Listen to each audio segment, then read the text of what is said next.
आणि पुढची बातमी अशोक खरातच्या प्रकरणातल्या अपडेट संदर्भातली आहे।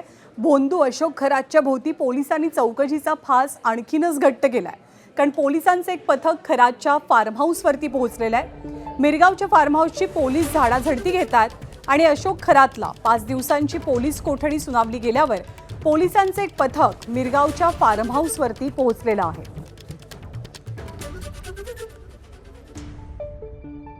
भोंदू बाबा अशोक खरात याला आता 29 मार्च पर्यंत पोलीस कोठडी सुनावल्यानंतर SIT असेल किंवा क्राईम ब्रँच हे पुन्हा एकदा तपासात सक्रिय झाले असून काही वेळापूर्वीच या ठिकाणी त्याचं मिरगावचं जे फार्म हाऊस आहे त्या ठिकाणी 2 वाहनातून एक पोलीस पथक दाखल झालेलं आहे।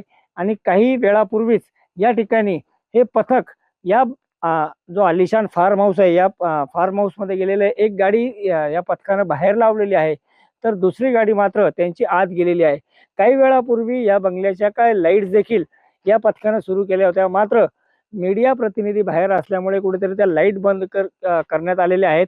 आज अशोक खरातला 2 दिवसांची पोलीस कोठडी सुनावल्यानंतर पुन्हा एकदा हे 2 गाड्यातून एक पथक या ठिकाणी दाखल झालेलं आहे। आणि नेमकं आता ते काय चौकशी करणार, कारण ज्या पद्धतीनं आज विधानसभेच्या सभागृहात देखील मुख्यमंत्र्यांनी सांगितलं की या आलिशान जो फार्म हाऊस आहे याच ठिकाणी काही बंदूक असेल किंवा काही गोळ्या देखील पोलिसांना सापडून आलेल्या होत्या, त्या अनुषंगाने आता तपासाची दिशा कशी जाते हे पाहणं देखील महत्त्वाचं आहे। नितीन ओझा, ABP माझा, मिरगाव, सिन्नर। ABP माझा, उघडा डोळे बघा नीट।